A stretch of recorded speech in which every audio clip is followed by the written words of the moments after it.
Hey friends, welcome back. This is the Intermediate Chess Speedrun, episode 7. We're jumping straight into a game. We're rated 576 ELO. And our opponent from India, hello guys, yo hi. I'm gonna say, how you say his name, but who knows. He plays 1e4, so we're gonna play our Caro. We're playing a 10-minute game, same as before. He goes for some early queen attack, which is commonly seen at beginner level, but against a Caro it doesn't really work because, I mean, we can just kick the queen out, I suppose. But I think we can also just play d5. Kind of stops any bishop c4, which is the whole purpose of putting the queen on h5, because you want to go for some checkmate. We could take for the queen and try and force the queens off. Yeah, let's do that. He has no other threat, so let's do it. If he takes the queen, we'll happily take back, and we have a pawn in the centre. Nice development squares for our pieces. Yes, he checks, but I think we can probably just block with the knight, and he takes straight away, and he gives us the bishop pair, which is traditionally a good way to have an advantage, you know. So I think we, at the opening, already have a somewhat of an advantage. He develops his knight, sure. Attacking the pawn, kind of. Not really, because it's defended. But pressuring the centre, I suppose. And we have a few moves. I guess best move is probably, obviously we can try and get the bishop out, but I think our priority, yeah, okay, let's get a bishop out. My idea is just to close the pawn chain. He plays knight g to e2. Probably going to play some knight g3 in the future, or knight here, which is a good idea. Maybe we should just let's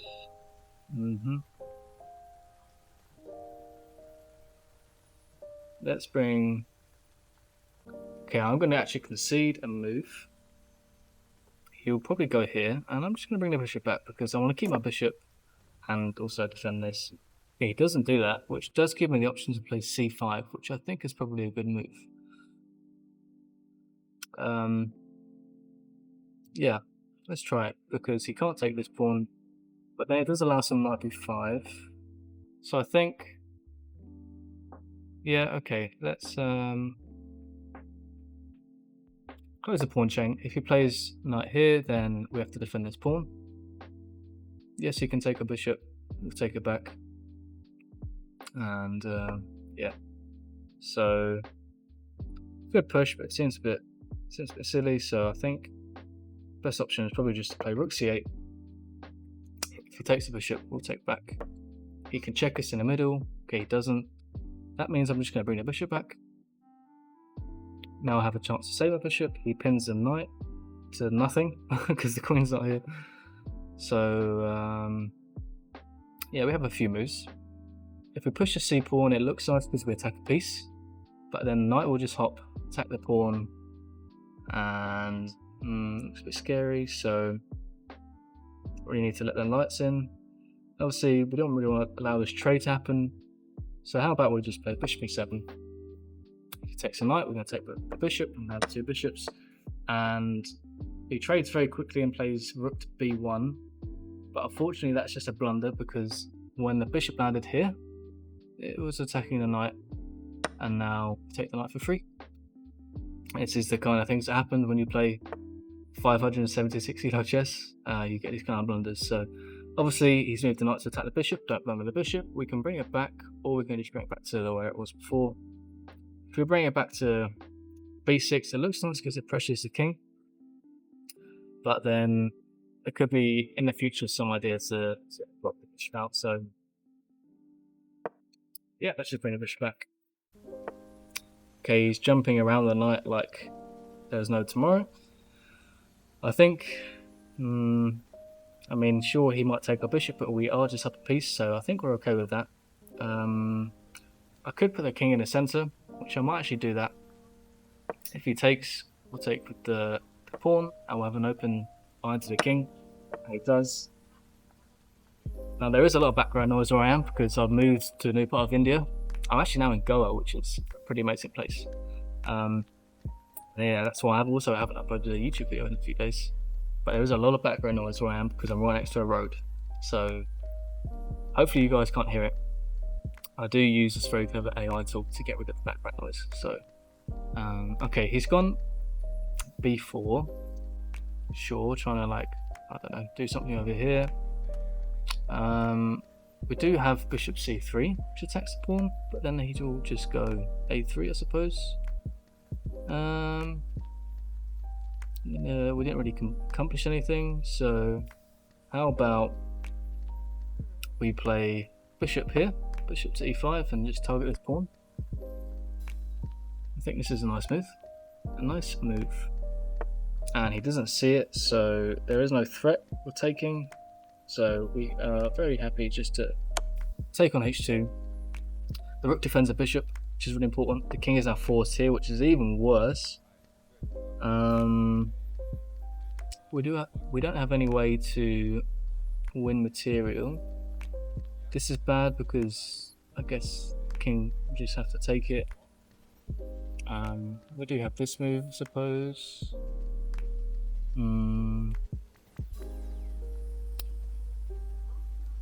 Let's just bring the bishop back all the way to safety. This is now a discovered check on the king. So the king is now forced back here. There's no sacrifice. King goes back. So yeah, let's just double the rooks, I think. If he takes here, okay, he doesn't, but now we'll just play rook here. Double rooks on the h-file, this is super powerful. And there's no checkmate because the king can actually run.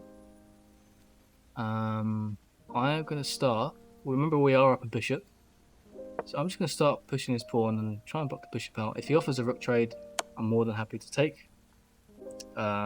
He takes on c6, which is fine. There's no check. Plays a4, okay.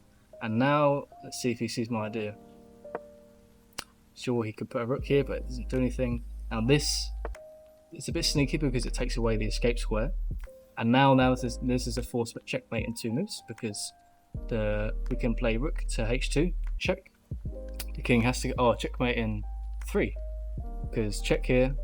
The king has to go back. We'll check again. The king comes forward, and the other rook goes in. And beforehand, when this pawn was back here, it wouldn't have been checkmate because the king went out this way. But now the king is in a box, so we go check in 1, check 2, check 3, and this is checkmate. Beautiful, nice swift game. Let's analyze. Okay, that was a nice game. Our opponent played very fast, which is probably was his downfall, to be fair. We just played some solid chess. We played a Caro, and they went for some early queen move, which obviously, if you know how to refute it, it's just not too good. Like I said, yeah, computer wanted some knight f6 to hit the queen and the pawn, which makes sense. The queen is probably forced back. If queen goes to f3, what does the computer want? Yeah, some e5. Black has a nice position, I suppose. The computer also wants queen h4, but then again, we can just go e5, I suppose. So, noted for the future, but I don't think there's anything wrong with what we did. We played d5, and I thought, sure, we could go for some advantage. We could have brought the knight out, hit the queen, and then taken the pawn, which does make sense, or just taken back with the pawn. But I thought let's play this queenless middle game where we have nice control over the center, 2 pawns in the center, and our opponent only has 1 pawn in the center. Obviously, they can check us, but blocking with the knight is fine. Obviously, there is some idea to bring this knight out, and if we don't do anything, then they can bring the knight in and start harassing his pin piece. But we can always block it with bishop e7 as well, so it was never really a major problem. But our opponent didn't do that. They took on c6 for some reason, which is not a good move. Usually, they say that unless you have a specific reason to do so, don't trade a bishop for a knight. And in this case, they just did it out of, I don't know, because they wanted to. And yeah, bishop f5 wasn't the greatest move because I think the computer, yeah, saw something like d3, and I did, so maybe go bishop f4 and maybe try and provoke some weakness with the c pawn somehow and get the knight in, maybe. Interesting. But I think bishop f5 is still a fine move, and they brought the knight out. Knight c6, yeah, computer just wants some d3 again, but apparently we had a miss. Oh, we did just have a free pawn. I didn't see that. I think it was important just to get our pieces out though. Obviously, I was thinking though, because I was thinking if they go here, we have to play. Wow, the computer wants bishop to d6. What happens if they take on? So the computer just wants bishop d6. I'm confused about what happens after knight c6. Computer just wants us to take on c2. Yeah, okay. Makes sense. I didn't really think about this pawn hanging, to be honest. I was more focused on playing signature principles and getting our pieces out. They played d3, but it was a bit slow because then at this point we can just bring our bishop back. And here, yeah, the computer just wanted us to take on c2.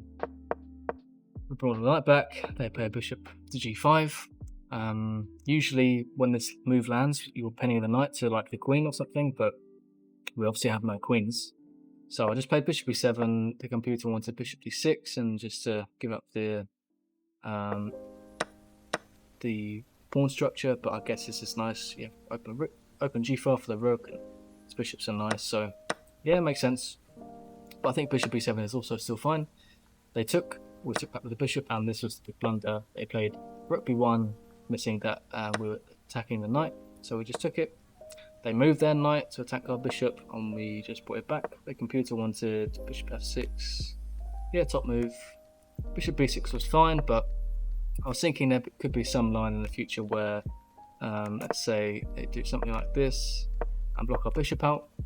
Obviously, our bishop can just reroute into the center and start attacking the king. So yeah, I think maybe I overcomplicated a little bit, but I think bishop f6 is still a fine move. Obviously I wanted to castle, I wanted to get the rook in the game. Could have castled, but I thought after we take, this rook is kind of sad. Yes, we have the b file, but I thought king d7 is a nice move, because then when they take, we take back, our rook is still open, and this is actually what served us the most, and we started attacking the king. They took on h2, they went to h1 because it's forced. Bring the bishop back to d6, check, and king has to go to g1. And now, yeah, my plan was pretty simple. Yes, obviously they can take this pawn, but I don't have enough pieces. The two rooks, this one is still asleep next to the king. This one is the only active piece, it's doing nothing. And my plan was just to put both rooks on the h file. The king comes forward. Obviously, I saw that, you know, like we could check, but then the king walks out, and it's still nice for us, and it's still completely winning because we are just have the bishop. But we don't gain too much. I kind of wanted to weave this kind of mating net, so the king came forward, and I thought g5, g4 was a nice idea. Yes, they can take on c6, take with the king, and there is no way to infiltrate for the rook. So g4 is a nice move, because now when they play a5, it's just mate 3.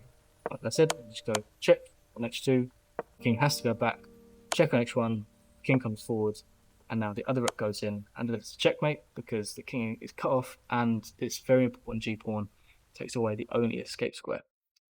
So, nice game, pretty simple game. We're now rated 593, so super close to that 600 mark. Slowly making our way back up, rating ladder.